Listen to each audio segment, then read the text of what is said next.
Let's move on in the bulletin now. Some news from international shores. Cuba, to be more precise, when Fidel Castro, the Cuban revolutionary leader and the person who was the president for almost half a decade, built a communist state on the doorstep of United States, and for 5 decades he defied US's efforts to try and topple him.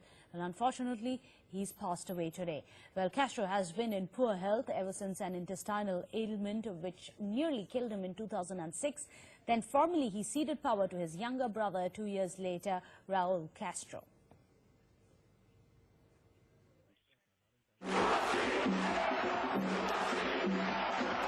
Few men in the world have been as idolized and at the same time as hated as Cuba's Fidel Castro. A man who to some was a revolutionary legend in his own time, while to others a merciless communist dictator. In 2006, Castro disappeared from the public eye after emergency intestinal surgery forced him to hand over power to his younger brother, Raul. But he did not disappear entirely from the scene. Already in his 80s and visibly frail, he defied all predictions and began appearing in public, reinforcing his bigger-than-life image. For nearly 5 decades, he determined the fate of generations of Cubans, while becoming the ideological godfather of left-wing leaders all over Latin America. Fidel Castro came to power in 1959 after leading a popular revolution against Cuba's then dictator, Fulgencio Batista. From the beginning, the charismatic but temperamental Castro left no one indifferent. The bearded revolutionary's leftist ideology soon clashed with the United States, pushing the Caribbean nation into the arms of the Soviet Union at the height of the Cold War. In October 1962, Soviet missiles were brought to the communist island in what became known as the Cuban Missile Crisis, which brought the world to the brink of a nuclear war. Y que esa revolución socialista la defendemos con esos fusiles. Washington responded with an economic embargo that continues to this very day. Fearing they would lose everything, thousands of well-off and middle-class Cubans fled the country, while the millions who remained became part of a grand experiment to create what Castro and fellow revolutionary Ernesto Che Guevara called the new man. It was the creation of a communist-inspired socialist society with only one political party, led by one man, Fidel Castro.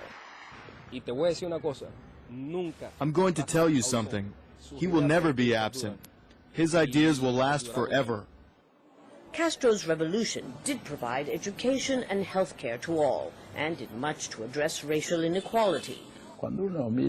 When you look dispassionately at the Cuban experience, and you see that there are no children begging on the streets, or people searching through the rubbish bin for food, and that there's education, I think for a small, poor country like Cuba, suffering from an embargo, that is an impressive achievement. But at what price? During his long rule, thousands of opponents were imprisoned, sent into exile, or both. According to Castro, anyone who dissented was a traitor at the service of U.S. imperialism. Hubert Matus, who died in 2014, was a former revolutionary who spent 20 years in prison for opposing Castro. What Castro did was take away all the rights of the Cubans. He turned the whole country into a huge prison. Castro was never able to achieve a socialist land of milk and honey, not even when the former Soviet Union was subsidizing his economy. True, the U.S. economic embargo did take its toll, but Castro used it to justify all the nation's problems. Critics say that Castro's refusal to budge from his outdated and inefficient socialist model is to blame for the impoverishment of his people. Facing near total bankruptcy, in 2010, Cuba loosened some state controls over the economy, but not over the political system. At the Communist Party Congress in April 2011, Fidel Castro received a standing ovation as his younger brother took over the last of his titles as first secretary of the all-powerful party. The age of Fidel Castro was coming to an end. It would be the more pragmatic Raul Castro who would oversee the historic restoration of diplomatic ties with Washington. Until the very end, Fidel Castro was a proud man who scoffed at international and domestic criticism, always insisting that his was the most democratic system in the world, convinced until his dying breath that his revolution would survive him.